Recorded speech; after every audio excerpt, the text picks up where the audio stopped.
Good evening, brothers and sisters. Good evening, Doc. Good Good evening evening. po sa lahat. Good evening. Good evening. Sandali lang ha. Ay, bakit ito naman? Good evening, Doc. Good evening. Bakit ito naman? Sandali lang ha. Bakit ito? Sandali lang.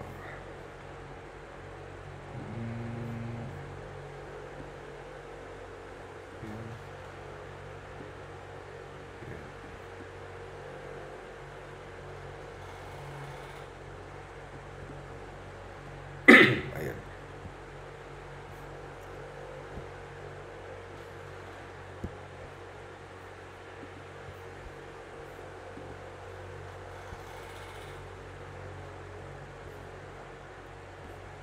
Okay. Hello, good evening, brothers and sisters. Brother Ramel, good evening. Sis Good Melinda, evening po. Brother Naven, Sis Sarah, hello sis. So, good evening sa ating lahat. Okay, start tayo. Brother Ramel. Okay po, Doc. Okay. Prayer Okay, mga kapatid, let us pray in the name of the Father, and of the Son, and of the Holy Spirit. Amen. Come, Holy Spirit, fill the heart of your faithful, and kindle in them the fire of your love. Send forth your Spirit, and they shall be created, and you shall renew the face of the earth. O God, who by the light of the Holy Spirit did instruct the heart of the faithful, grant that by the same Holy Spirit we may be truly wise and ever enjoy His consolation. Through Christ our Lord. Amen. In the name of the Father, and of the Son, and of the Holy Spirit. Amen. Magandang gabi. Thank you, bro, sa opening prayer. Brother Danilo. Welcome po, Doc. Welcome. Sis Ivy, Sis Dalia, good evening.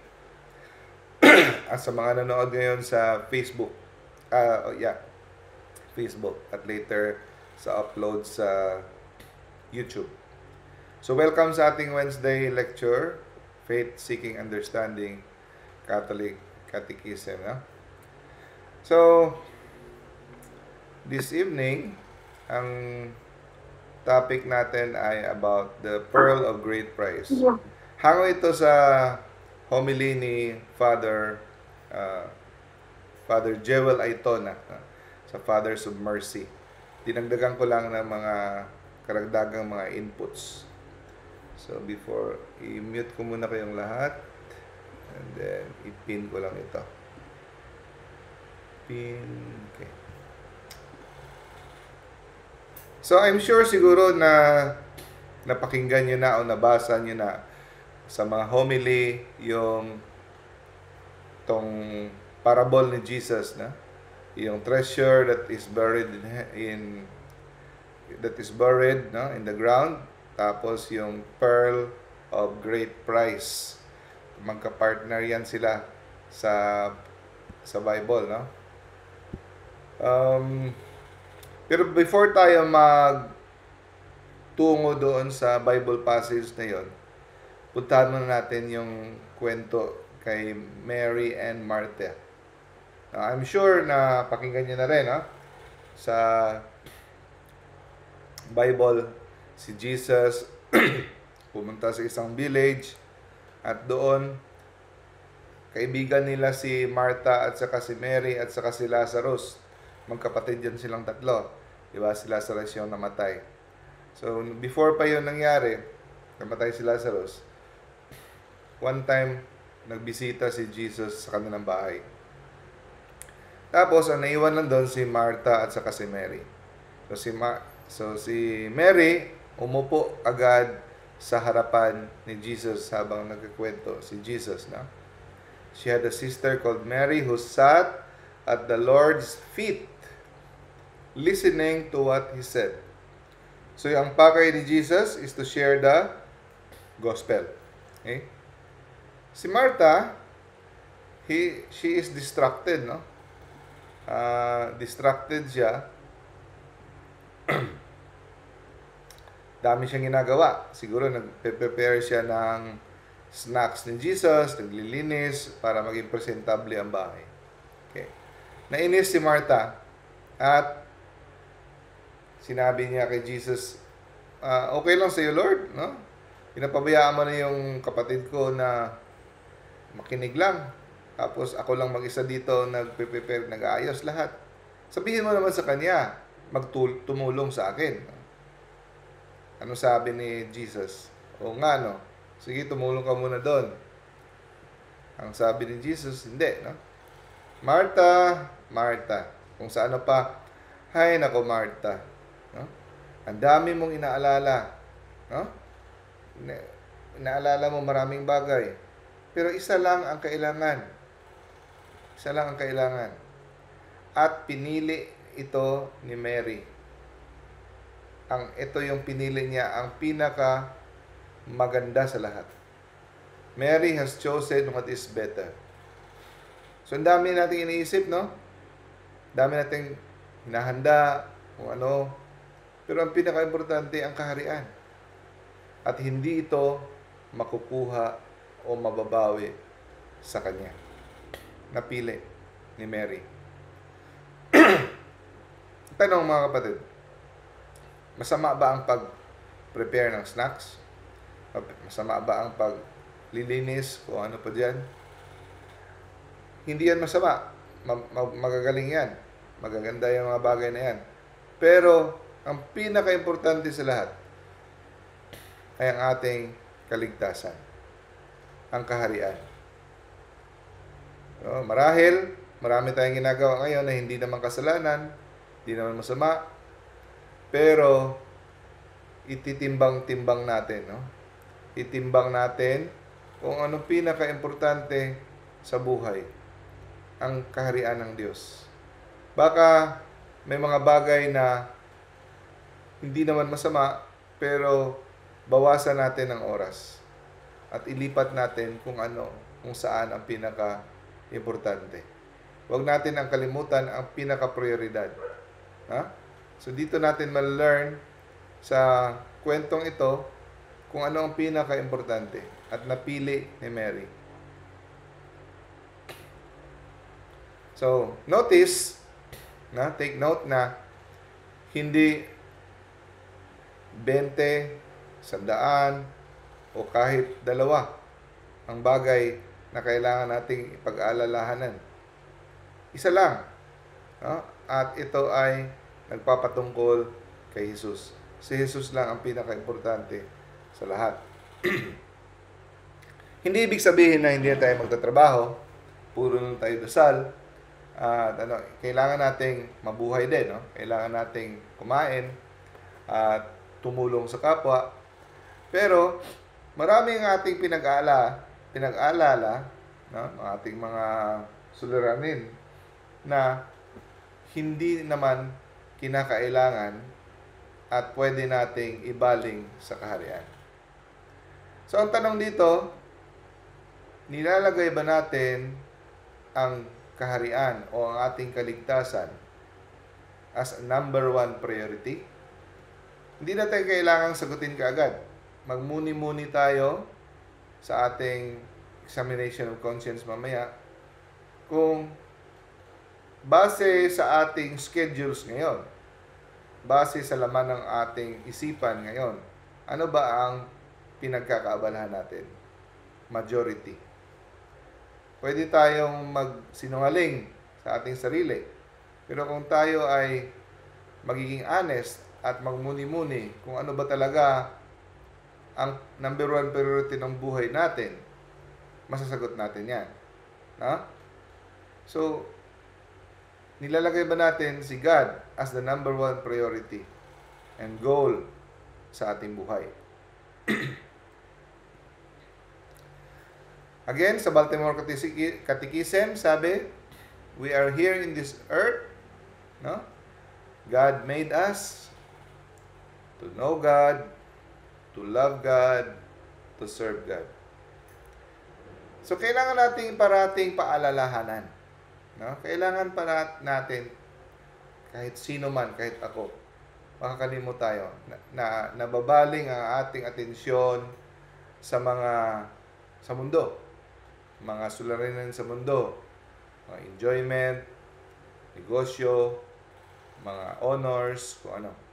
No? So, kailangan na nating i-focus ulit. Kaya, merong misa, merong mga Bible study, merong mga recollection para ma-remind tayo. So, importante itong nare-remind tayo.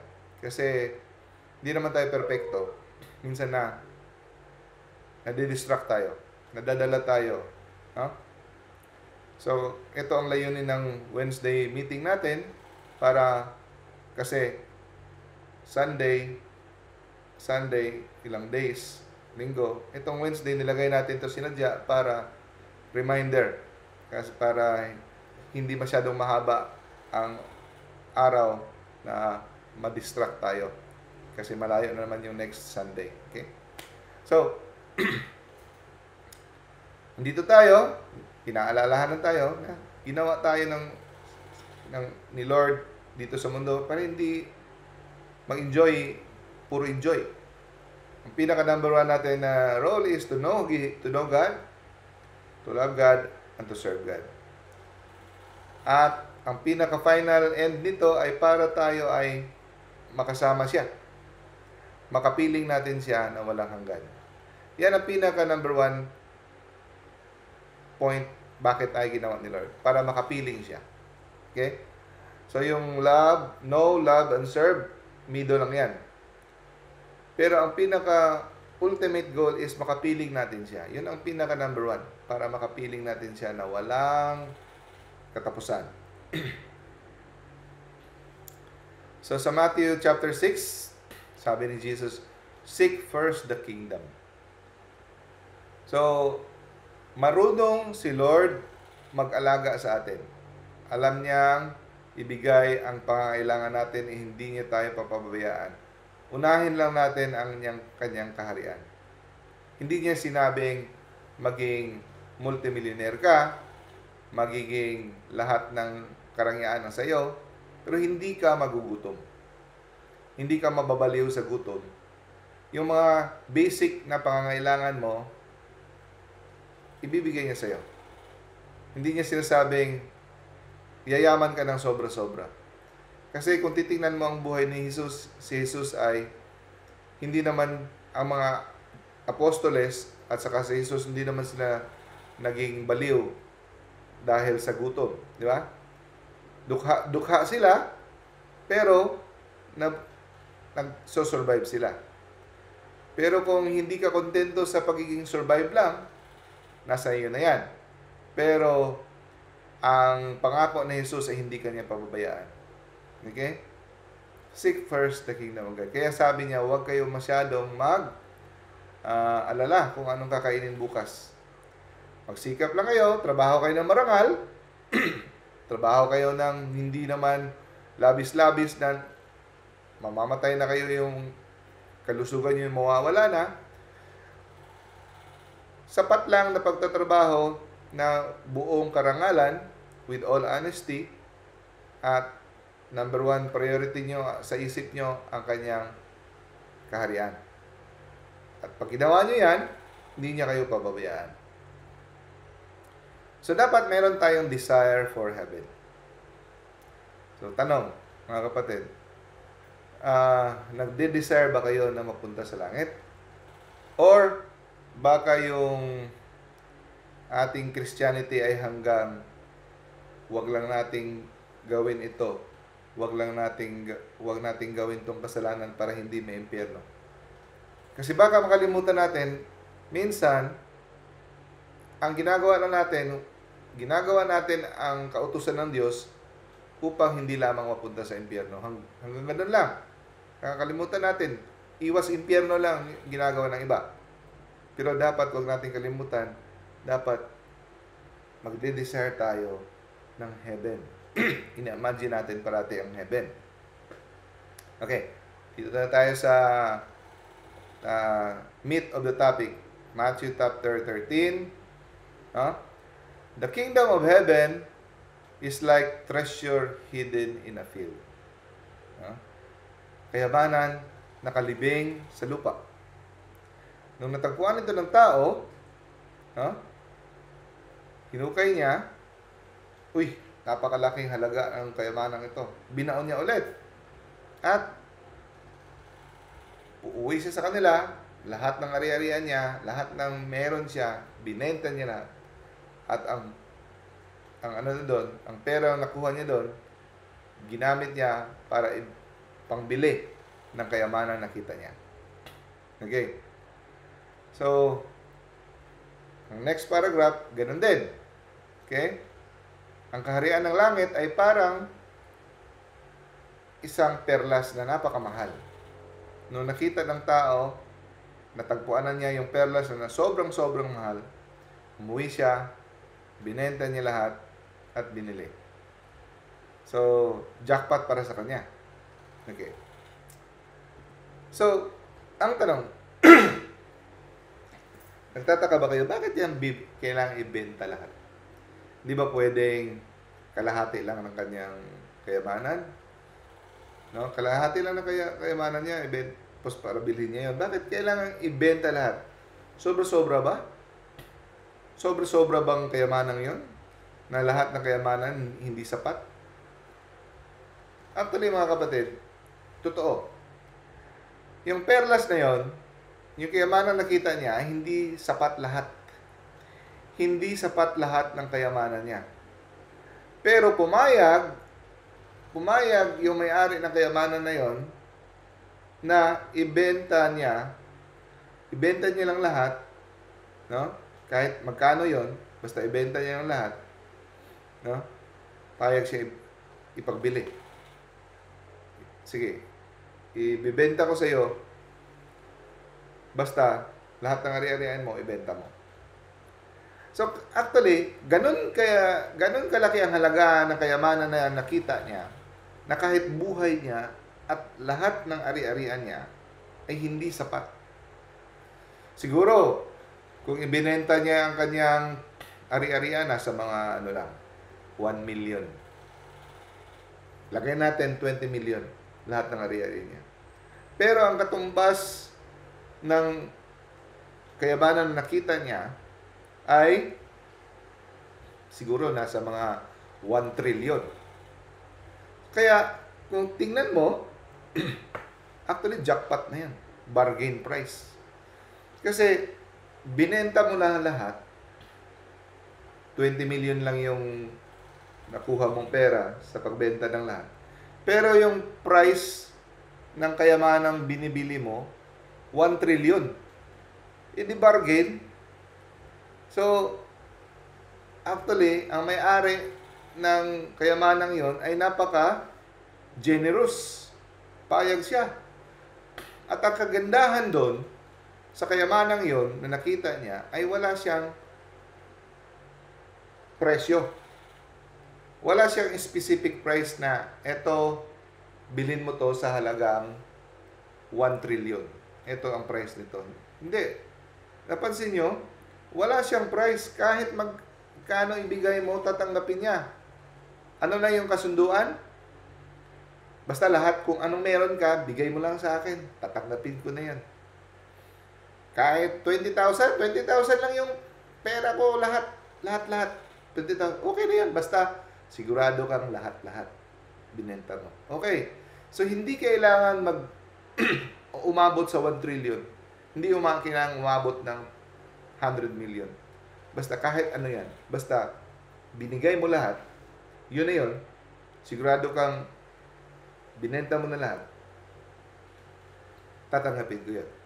At, sa'yo na itong 1 trillion. Di ba? Galing, di ba? Actually, bargain siya. No?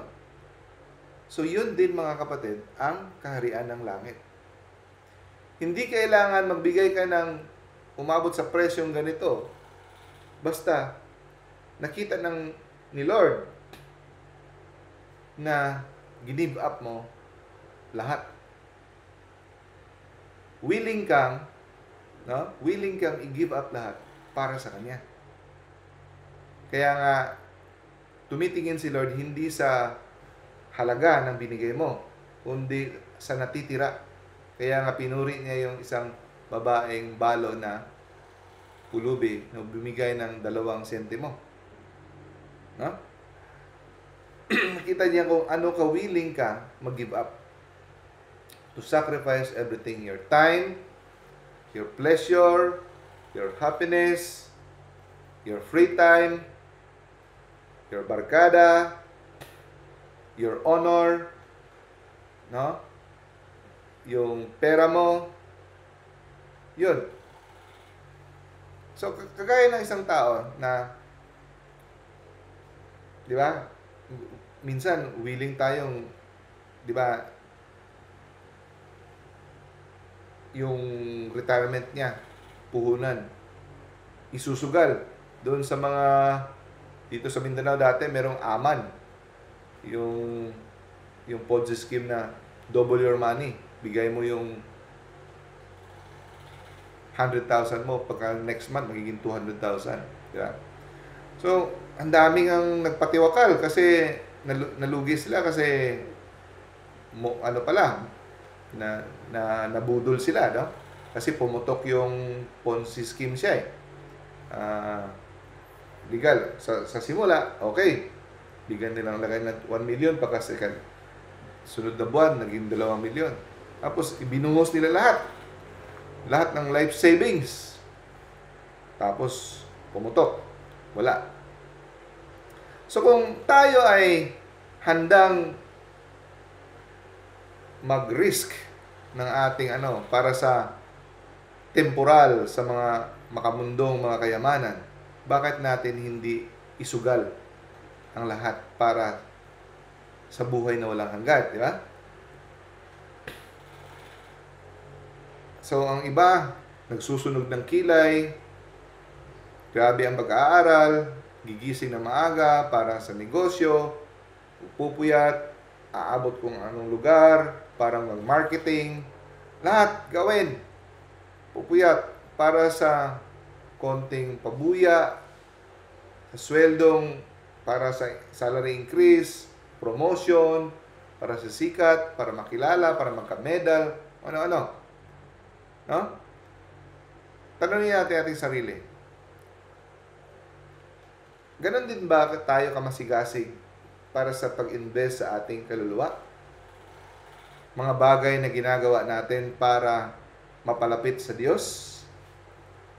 Yung mga sakripisyong ginagawa natin sa pagsimba, sa pagrosaryo, sa pagdasal, sa pagbasa ng Bible, sa pag-aral tungkol sa Diyos para maging madagdagan nating karunungan sa pagserbisyo.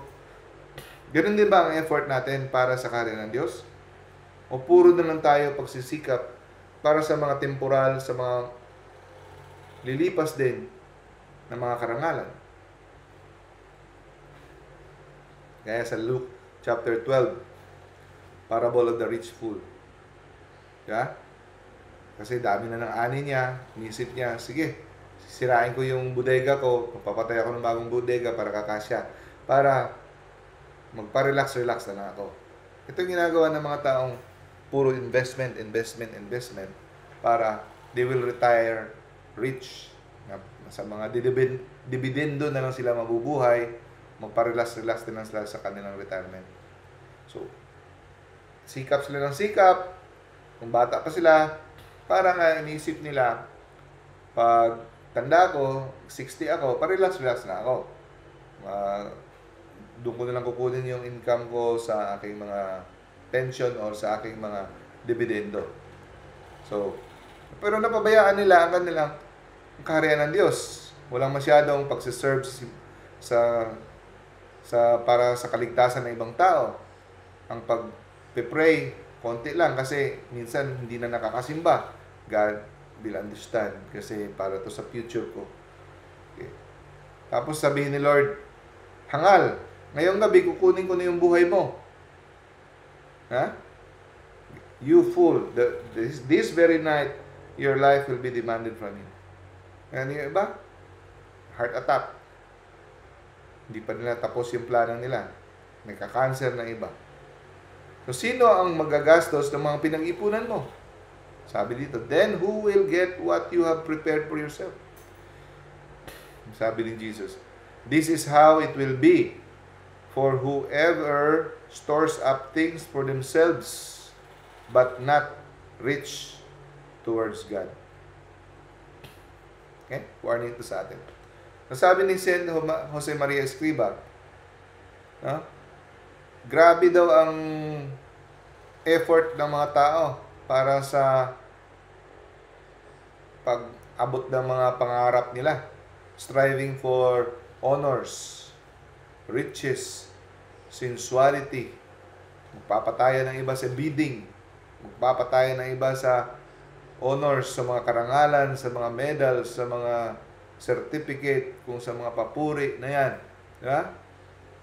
Kung gagamitin lang daw natin itong ganitong energy natin para maabot natin ang ating apostolic zeal, yung ating mga misyon para sa kaharian, wala daw makakahadlang sa atin. Yeah? Willing tayong maglinya ng ilang oras sa concert. Willing tayong maglinya para sa mga sale. Ng iba, isang madaling araw naglalagay pa ng tent para makauna sa bagong iPhone, sa pila, sa job interview, ilang araw, grabe ang pila, pero hindi willing magpila for the confession. Hindi willing gumising ng umaga para magsimba. Ayaw maabala sa mga bagay na tungkol sa kaharian, pero okay lang sa kanilang maabala basta sa mga concert, sa mga party, kung sa mga makapagpila sa pagpapicture sa mga artista. Okay? So, naalala ko dati, gigising ako ng alas 4 para mag-start na mag-training nung nabaliw pa ako sa triathlon. Imagine, nagtatakbo ka, magbabike at saka mag-swim. Dahil gusto kong maging Ironman. Okay. Alas 4, tatakbo na. Tapos mag-swim. Tapos magbabike. Isip-isip, looking back, grabe, grabe yung effort. For what? For what? Temporary, titingalain, sabihin, Ironman. Yun lang iniisip ko example. Pwede kayo mag-isip ng ibang example sa iyong sarili. So, grabe. Pero pag rosary na, feeling natin, tagal-tagal. No? Pag Station of the Cross, pagbasa ng Bible, pag pray para sa mga kaluluwa sa purgatory, para pag-serve at sa pag-volunteer sa mga mahihirap. Ginagawa natin to para wala namang magtatanong sa'yo sa langit, Iron naman ka ba? Wala namang magtatanong sa'yo mga tao kung bilis mong tumakbo, kung ano. Okay? So, dapat lahat katamtaman. Hindi naman masamang mag-exercise. Pero minsan, nagiging nasobrahan. Sosobrahan. Willing tayong magdamit ng maganda sa mga kasal, party, bibili, gagastos na ilang daan o libo para sa makeup. Hindi naman nasabi natin magme-makeup at saka mag sa simba, pero minsan hindi inaano na lang natin, pinapabayaan na natin, hindi tayo nagsushort na lang tayo. Nagmumukhang yagit lang tayo sa pagsisimba. Pero ayaw nating dumalo ng party kung hindi tayo sobrang ganda. Hindi tayo nagpe-prepare before Mass para maging tayo ay properly disposed to receive the body and blood of Jesus. Pero yung before tayo mag-thesis, before tayo mag-present ng mga sa publiko, we prepare a lot. Pa-practice tayo ilang beses. Pero to receive the body and blood of Jesus, di natin pinaghahandaan. 1 Corinthians chapter 9 verse 25. Everyone who competes in the games, sabi ni St. Paul, ang mga sumasali sa mga games, like boxing o athletics, goes into strict training. No? Grabe ang pinagdadaanan nilang training para sa isang corona na mawawala lang din. Pero tayo, ang corona na kinukuha natin ay para sa walang hanggang corona. So, dapat mas maigting na training ating gagawin. Gaya ng ginawa ni, alam niyo ba para maging magaling na, na gymnast, hindi pwedeng sasali ka ng 18 years old, 15 years old, magte-training ka, no? Sila ni Yulo, nagte-train yan bata pa. Mga 5 years old pa lang siguro. Ganon katindi, ganon kahirap maging gymnast. Ganon kahirap. Okay? So, hindi ko alam ang spiritual life ni Carlos Yulo. Pero example ko lang, pag nilagay na natin, what if naabot ni Carlos Yulo ang pagiging gold, which is naabot niya? What if kung naabot niya, naging world record siya for ilang taon, pero wala siyang investment sa kanyang spiritual life? What if lang ha, hindi ko naman alam kung ano yung spiritual life niya. Sayang lahat, di ba? Sayang. Kung dito, gold medalist ka, world record, lahat. Pero pagdating sa crown of life, wala ka. Everything is useless. Buong buhay mo, pinaghirapan mo, pero hindi ka makakapasok sa karya ng Diyos.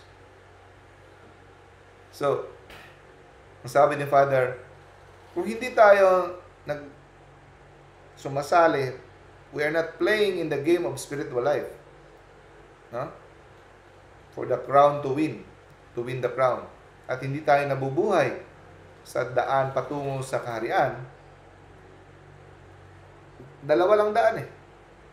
Kung ang daan na tinatahak natin ay ang pinag-aaksayahan natin ng panahon at pinagsisikap natin ay hindi sa daan ng kaharian, ibig sabihin, doon tayo sa kabilang daan.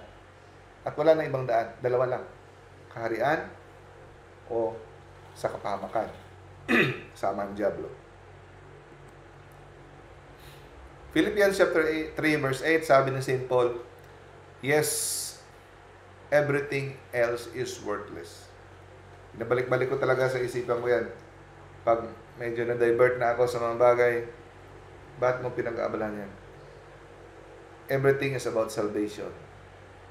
Yes.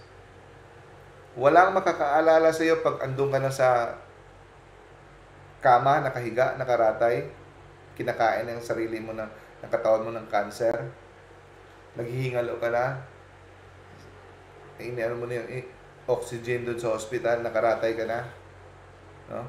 Walang magtatanong kung gold medalist ka, walang magtatanong kung ilang milyon ang pera mo sa bangko, ilang building meron ka, anong naabot mo, wala. Ang pupunta sa sarili, sa isipan mo, makakapasok ka ba sa kaharian Diyos? Yun lang ang rason kung bakit ka ginawa ng Diyos, na makakapiling mo siya na walang hanggan sa kaharian. Yun lang ang purpose mo sa mundo. Of course, hindi lang para maligtas mo sarili mo, para makapangligtas ka rin ng iba. So, para makaligtas ka ng iba, magagamit mo yung talent mo, magagamit mo yung pera mo, magagamit mo yung mga pagsisikap mo. Hindi ka nabubuhay para iligtas sa sarili mo. Mangligtas ka rin ng iba, siyempre. Pero yun lang ang pinaka-importante sa lahat. Ang kaligtasan mo at ang kaligtasan ng iba. Okay? So, everything, sabi niya, is garbage. Everything is garbage so that I could gain Christ. Everything is worthless. So, it is a reminder for us, mga kapatid, baka masyado na tayong na-divert ang ating attention. No? O ano ba dyan? Pwedeng sport, pwedeng exercise natin, pwedeng trabaho, boyfriend, relationship, barkada, no? Mga hobbies natin, pera. No? Psalm chapter 27, verse 4. One thing I ask from the Lord. Isa lang ang bagay na hiningi ko. Isa lang ang bagay na hiningi ko. Na ako ay makatira sa kanyang bahay na walang hanggan. Yun ang dapat ang ating minimithi, sisikapin. Okay, punta tayo sa rich young man. Mark chapter 10. Yung binata na mayaman, lumapit kay Jesus, tinanong, anong gagawin ko para makamit ang buhay na walang hanggan? Teacher, what must I do to inherit eternal life? Sabi ni Jesus, alam mo naman yung mga 10 commandments, di ba? Do not murder, do not commit adultery, do not steal, do not bear false witness, do not defraud, honor your father and mother. Di ba? Alam mo naman, ang sagot ng bata, ng binatilyo. Lahat ito ay ginawa ko mula pagkabata ko pa. Ginawa ko na ito lahat. Dahil sa sagot niya, natuwa si Lord. Looking at him, loved him. Dahil ginawa niya ang commandments. At sinabi niya, ngunit may kulang pa. Isa na lang kulang mo. Ibenta mo lahat at ibigay sa mahirap. Kung gagawin mo yan, magkakaroon ka ng kayamanan sa langit. At pagkatapos nun, sumunod ka sa akin. Grabe na. Tagal ko nag-struggle nito ang ibig sabihin nito. Pero dahil doon, umalis siya na malungkot. Okay? Dahil hindi niya kayang iwan ang kanyang kayamanan. Dahil ang dami niyang kayamanan. Meaning, naka-attach siya sa kanyang kayamanan.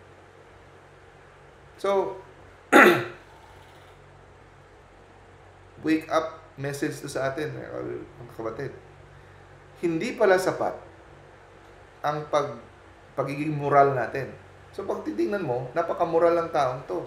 Hindi siya nakikiapid. Moral siya. Hindi siya mamamatay tao. Nirespeto niya. Ginawa niya sa 10 Commandments. Pero may kulang pa. So, hindi lang pala sapat na hanggang pag-iwas sa mga kasalanan. May kulang pa. Ibenta mo lahat.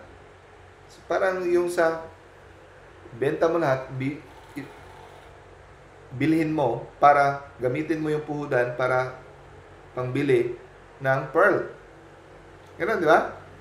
Related tong yung kwento na to.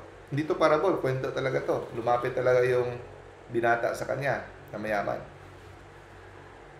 At dahil umalis siya na malungkot, anong sabi ni Jesus pagtalikod niya? How difficult it will be for those who have wealth to enter the kingdom of God. Kaya nga parati ko sinasabi sa mga mayayaman, okay? Warning, no? Mahirap. Hindi imposible, hindi may impyerno automatic ang mga mayayaman, pero mahirap. Hindi ko salita to, ha? Salita ni Lord yan. Mahirap sa mga mayayaman ang makapasok sa kaharian ng Diyos. Okay? At nagulat ang mga disciples. Sabi ng mga disciples, paano na lang kami makapasok nito? Okay. Ang tanong, maliban sa mahirap sa mga mayayaman makapasok sa kaharian, in general, mahirap ba talaga pumasok sa kaharian? Sabi ng iba, dali lang. Tanungin natin anong sagot ni Jesus dyan. Mahirap ba talagang maligtas? Mahirap bang makapasok sa kaharian? Hayaan natin si Jesus ang sasagot. Is it difficult to enter the kingdom of God? Kasi para sa ibang mga nagpe-preach, dali-dali lang eh. Ano bang sabi ni Jesus sa Bible? Children, it is the exact word of Jesus, ha? Okay, hindi sa akin to. Children, how difficult it is to enter the kingdom of God. Okay? Tandaan niyo ito, huwag niyo kalimutan. Hindi madali. Hindi madali. Bakit? Kasi kailangan ng self-sacrifice. How difficult it is to enter the kingdom of God. Okay? Hindi sa akin yan, ha? Galing kay Jesus yan. Mahirap makapasok sa kaharian. Mas madali pa ng isang kamelyo pumasok sa butas ng karayom kumpara sa isang mayaman na makapasok. So, sabi ng mga apostoles, kung ganon, sino na lang maliligtas? Nagtaka ako, bakit tinanong ng mga apostoles, hindi naman sila mayayaman? Di ba? Bakit sila tanong, hindi naman sila mayayaman? Ibig sabihin, hindi lang yun sa mga mayayaman. Sa lahat. Hindi madali ang makapasok. Kasi, kahit mga disipulo ng mga mahirap, nagtanong, paano na lang, sino na lang maliligtas? Pero ang sabi ni Jesus, sabi niya, kung sa tao lang, imposible. Pero walang imposible sa Diyos.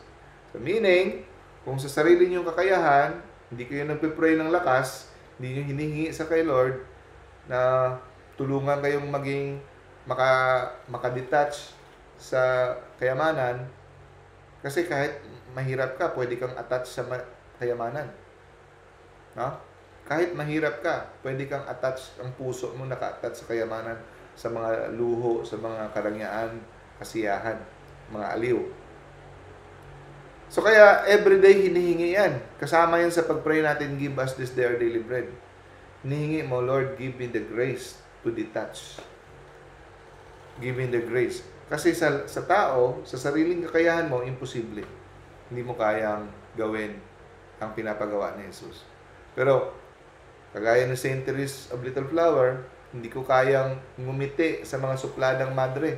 Pero dahil kay Lord, siya ang binibigyan niya ako ng kakayanan na ngumiti sa mga supladang madre na kasama ko. Oh, di ba? Ang katanungan parate, na-impyerno ba yung binata? Kasi umalis siya na malungkot. Na-impyerno ba siya? Anong sabi ng Bible? Hindi sinabi ng Bible kung na-impyerno siya. Open-ended. No? The gospel didn't say that he rejected Jesus forever. Hindi sinabi kung forever niya na-reject si Jesus. Ang sinabi lang dito, umalis siyang malungkot. Yun lang. So, sinadya ng Bible na wala open-ended. So, ang pagkalungkot doon na pinakita sa Bible ay simbolo ng kanyang struggle. Mayroon siyang struggle sa attachment. Ako rin. Humihingi ako kay Lord everyday, Lord, make me more generous. Give me the grace of detachment. Kasi may struggle. Kahit ako, may struggle na attachment to sa aking pinaghirapan, sa mga aking pera. Di ba? So, lahat tayo. Pero it doesn't mean na he was condemned. Ha? Hindi siya kinundina sa impyerno. Ganito lang. Ang story na pinakita sa Bible ay pinakita na kung gaano ang ating kayamanan makakahadlang sa ating discipleship. So, pinapaalalahanan tayo na mag-ingat dahil ang ating mga kayamanan or attachment ay makakaharang sa ating discipleship. Ini-invite ni Jesus ang taong yon for higher level of holiness. So, pwede tayong magiging yung holiness natin hindi aangat, magiging stagnant. By the way, sa spirituality, mga kapatid, sa spiritual life, there is no such thing as plateau, stagnant. It's either daw you are growing or you are dying. So, walang level steady. So, dapat arati tayong strive for growing. So, natutuwa si Lord na tayo ay gumagawa ng 10 Commandments. Pero inaanyayahan niya tayo for higher level of holiness. No? Communion with Him. Not just avoiding sin, but radical generosity. No? So, ang young man na ito, nagre-represent sa ating lahat na gusto mag-desire ng holiness, pero nag-i-struggle to let go of the attachment. Lahat tayo may struggle. No? So, gusto natin maging holy, pero nag-i-struggle tayo. So, ang story ito ay open-ended. I-invite tayo ni Jesus, will I follow Christ fully? Or bibigyan ko ba siya ng limit? Hanggang dito lang ako, Lord. Hanggang dito lang ako kasi mas mahal ko yung kayamanan. Sana wag yon. Sana everyday. Kung ngayon, hindi mo pa talaga ma-detach totally ang self mo, everyday, hinihingi mo kay Lord na slowly, na-detach. So, ang level of detachment, mga kapatid, ay hindi yan instant. Hindi rin yan isang may stage. May level yan. At saka yung level niya, unlimited. Unlimited siya. Ang pinakadulo niya, yung sell all everything. So, kung hanggang saan ka willing, may free will ka. Hindi ka pinipilit na Lord. Hanggang saan ka willing. Basta ang alam lang natin, the more you detach, the more you give, the more you will be rewarded. And the more you will be closer to Him. No? So, sa pag-intindi ko, straight to heaven sana siya, wala ng purgatory. Kung kanyang bigay lahat. No? The more you will be given, the more Christ grow closer to you, the more you are detached from your possessions from the world. No? So, unlimited. So, kung willing kang ibenta lahat, nasa iyo yan. So, hindi ka pa ready, nasa iyo yan. Pero, the more, basta ang promise lang ni Lord, walang taong nag-iwan ng ama, anak, kayamanan na hindi niya bibigyan ng gantimpala. Sobra-sobra pa. So, learning to detach from the world is important. Bakit? Kasi sa langit, hindi mo pwedeng, wala kang mapoposes sa langit. Wala kang napoposes ng mga things. Walang things sa langit. So, dito pa lang sa mundo, tinitraining na tayo mag-detach. Tinitraining na tayo kasi we cannot possess heaven. No? Walang mga bagay sa heaven. Kaya, kailangan nating i-detach. The world can be possessed. Pwedeng maangkin. Pero ang langit, hindi. It's given to us. No? Heaven cannot be possessed. No? Sabi ni Saint Augustine tungkol dun sa kwento sa rich young man, yung yung binatilyong yon, malapit na siya sa perfection. Malapit na sana siya sa perfection. Kaya lang, nagpigil pa siya. No? He walked away sorrowful but not rebellious. No? He was not condemned, but he was conflicted. Hindi pa siya ready to pay the full price of discipleship. Pero anong sabi ni Jesus? Love God with all your heart, all your mind, all your strength. So, ganun talaga. Walang limit. Kaya nang ginawa ng St. Francis of Assisi, St. Joseph Cupertino, lahat ng mga St. Padre Pio, yun ang pinaka-example sa lahat. Okay? Ang tanong, mabubuhay ba ang mundo kung lahat tayo walang kayamanan? Theoretically speaking, yes, pwede. No? So, sabihin, kung wala tayong kayamanan, wala tayong aeroplano, walang mga building, mabubuhay pa rin kahit walang mga aeroplano, walang mga building. Pero depende na sa yan. Depende na sa plano ng Diyos kung hanggang saan ka willing. So, lesson dito. So, even ang tao ay isang moral life, pero without total surrender, mafo-fall short tayo. sa ating perfect love. No? So, ang pagkalungkot ng taong yon ay simbolo ng grasya na nagtatrabaho sa kanya. So, hindi sarado ang kaharian sa kanya. Kaya nga sabi ni Jesus, Jesus loved him. Look at him with love, di ba? Christ look at him with love. Kasi nakikita ni Jesus na may potential sa kanyang heart. So, ang invitation ni Jesus sa atin, sell all you have and give it to the poor, is not a condemnation, but a loving challenge to rise to something greater. No? To rise to something greater. Magagawa na natin yan if we humingi tayo ng lakas galing sa taas. Grace from heaven. No? So it is an open-ended because it can be our story also. Not just the rich young man, but it can be our story also. And it's not just about riches, but it's things that are willing to let go. Relationship, career, honors, hobbies, kung ano pa. No? So seek first the kingdom of God. Now,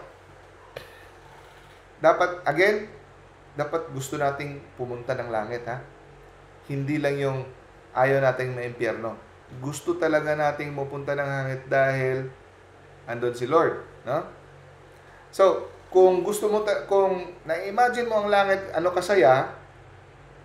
So, kaya nga everyday sinasabi ko, Lord, give me a glimpse of heaven, no? Kasi yung mga saints, binigyan sila ng gift ni Lord, nakita nila kung gaano ka ganda ang heaven. Kasi kapiling nila si Lord doon. So, nung nakita nila kung ano kaganda ang heaven, hahamakin nilang lahat. So, kahit anong mga paghihirap, patayin man sila, kung ano, okay lang. Kasi, mas kulang pa yun. Yung mga paghihirap na yun para sa presyo ng kagandahan ng langit.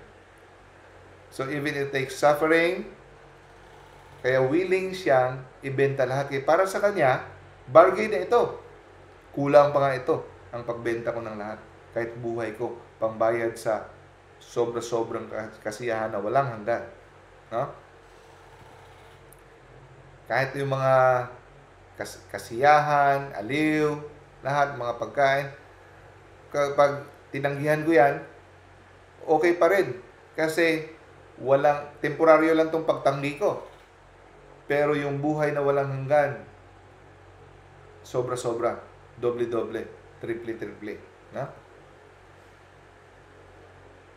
So, bakit bibilhin yung field?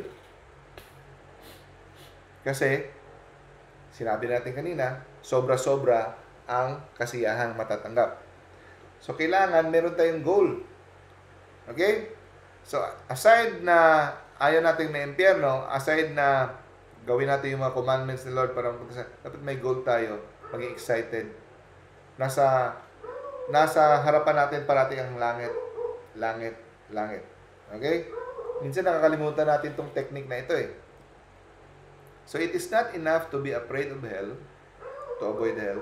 We must be excited to look forward for heaven. No? So, kaya ang bungad pa lang ng Our Father who art in heaven, hallowed be your name. So, tumitigil ako dyan. Tapos sabi ko, inulit ko dahil, you are my Father, you are in heaven. Holy is your name. So, nire-reflect ko yan, yung first phrase na yan. First of the 7 petition. You are my Father, you are in heaven. So, andun sa langit, naghihintay. So, yung bahay ko, totoong, hantungan ko sa langit. Naghihintay ang aking Ama. Okay? So, araw-araw, hingin natin kay Lord na bigyan tayo, na maging excited tayo for heaven. Bigyan tayo ng desire to be in heaven. Bibigyan tayo ng glimpse kung saan na pa, parang trailer ng heaven. Sabi ni St. Francis of Assisi, no? Willing siya. I'm sure pinakitaan na to ni Jesus, ni God, si St. Francis, kung ano itsura ng heaven. Kasi sabi niya, handa akong joyfully to endure, no? Handa daw siyang iindahin lahat ng sufferings, no? Lahat ng mga sakit, lahat ng persecution, lahat ng mga pagbibintang na mangyari sa akin. Handa akong harapin lahat 'yan, no? Para lang makamit ang langit dahil nakita niya ang eternal joy is so great. Ganon kaganda. Sabi ni Saint Vincent Ferrer, hindi daw mapaliwanag kung ano kaganda ang langit na lahat ng torture, na ipon-ipunin ang lahat ng torture sa mga martyr, hindi sapat na maka-experience na kahit isang oras lang sa langit. Imagine, kahit isang oras lang sa langit, buong buhay kang ito torture. Ganun kasaya ang langit. Okay? At sa pagkasabi ni St. John Chrysostom, kahit mamatay man ako ilang libo ulit-ulit, no? 1,000 times a day, para lang, kahit papatayin pa ako ilang libo ulit sa isang araw, para lang malista ako sa Book of Life. Willing ako, kasi gabi kaganda ng langit. Si Saint Perpetua, buntis siya nung, hindi siya buntis, kakapanganak niya lang, no? So, papatayin siya ng Roman executioner. Pinapatay sila gamit yung mga toro. Tapos, nung the night before siya papatayin, panaginip siya ni Lord. So, nakita niya na may golden ladder pasaka sa langit. Tapos, sa gilid ng hagdan, may mga swords, may mga tinik, may mga nakakasugat, no? Na mga hooks, daggers sa gilid. So, meaning, dadaan ka sa hirap para makaakyat. At saka may dragon sa baba, at saka may naghihintay ng mga bulaklak sa taas. Beautiful garden. Tapos, pag akyat din sa langit, dun sa hagdanan na yun, may nag-aantay sa kanyang matangkad na tao. At ang sabi, "You are welcome, my child." No? You are welcome, my child. Tapos, nung nagising si Perpetua, natanto niya na she understood that before they can enter heaven, they must suffer. Ganon din tayo. First, we must suffer. Kahit na lang sa pagising ng umaga para mag-pray, pwede na nating ma-offer na suffering yan. Kahit na lang sa pagtiis sa ugali ng ating asawa, hindi natin iwan ang ating mga anak, hindi tayo hanap ng iba. Diba? We have to suffer. Yung ating mga gusto na natin pumunta sa albularyo, sa mga espiritista, may sakit tayo, pinipigil natin sarili kasi alam natin kasalanan yon. Gusto natin magkuha ng mga anting-anting, kahit hindi tayo gagaling, basta hindi lang tayo pupunta sa mga instrumento ng diablo. Yun yung mga example, diba? Acts chapter 14 verse 22.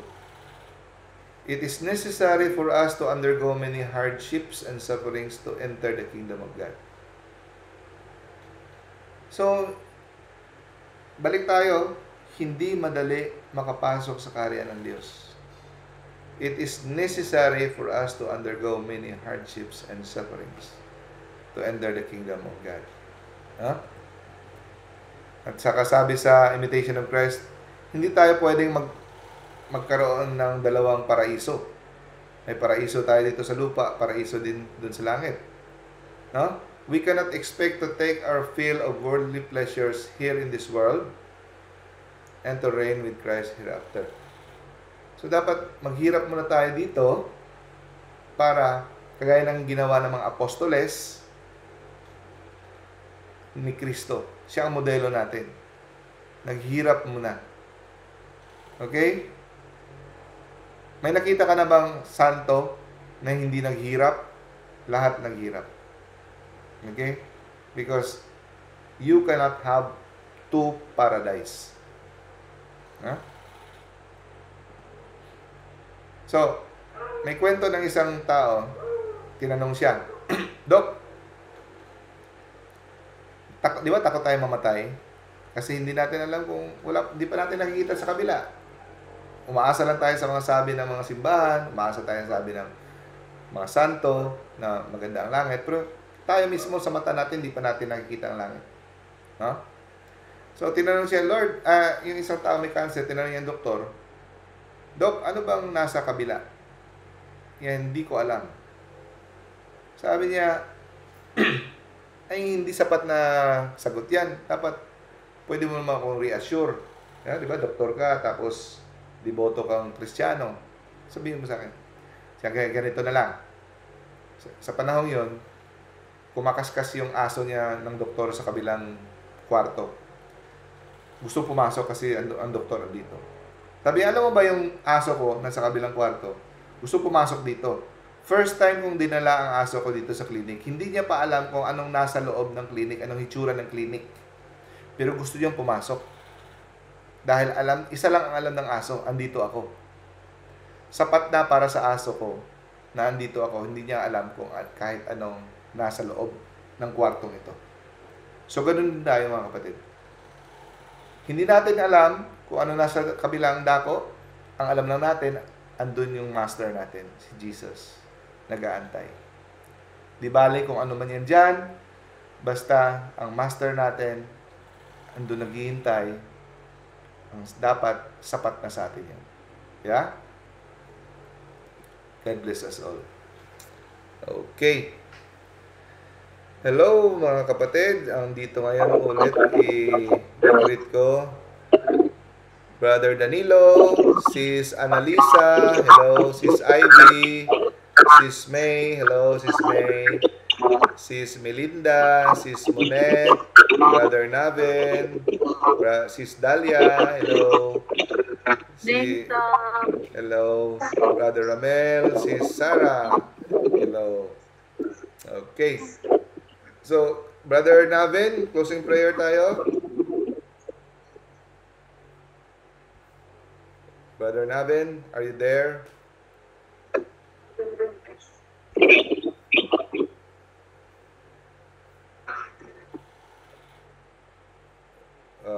Baka nandun sa kusina.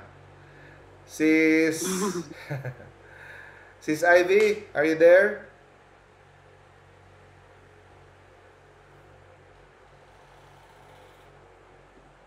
Baka nasa kusina rin. Okay. Okay. Sis May, ikaw na naman, Sis May. Ay, hello, Doc. Closing Magandang prayer. gabi. Sige. Okay. Let us pray in the name of the Father, and of the Son, and of the Holy Spirit. Amen. Our Father in heaven, holy be your name. Your kingdom come, your will be done, on earth as it is in heaven. Give us this day our daily bread, and forgive us our trespasses, as we forgive those who trespass against us. And lead us not into temptation, but deliver us from evil. Amen. In the name of the Father, and of the Son, and of the Spirit. Amen. Thank you sa inyong lahat na nagtiyaga dito sa Zoom. Okay? Thank you, Extra points Doc. kay Lord sa mga nanonood sa Facebook. Okay. Thank you din, Doc. See you, brothers and sisters. Thank you so much. Maghanda tayo sa Holy Week next week. God bless. Opo. Bye. God bless.